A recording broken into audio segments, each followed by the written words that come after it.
চলে এসেছি ইঁচড়ের তরকারি নিয়ে, সোয়াবিন দিয়ে। এই যে দেখো, নিরামিষ রান্না করেছি, এত সুন্দর হয়েছে একদম, মানে পরোটার সাথেও সব কিছুর সাথে জমে যাবে।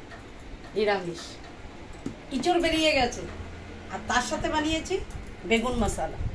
বেগুনের ভিতরে যে এই যে পুর ঢুকিয়েছি, এই মশলা এত আদা দিয়েছি, নিরামিষ তো একদম শর্টকাট।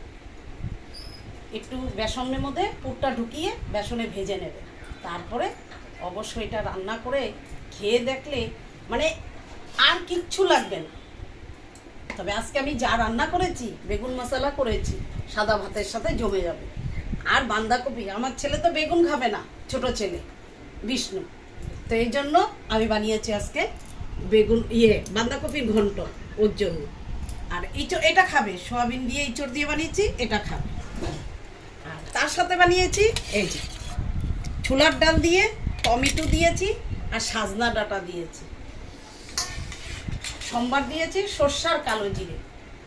আজকে আমি এই রান্না হয়েছে। জয় নিতাই, রাধে রাধে।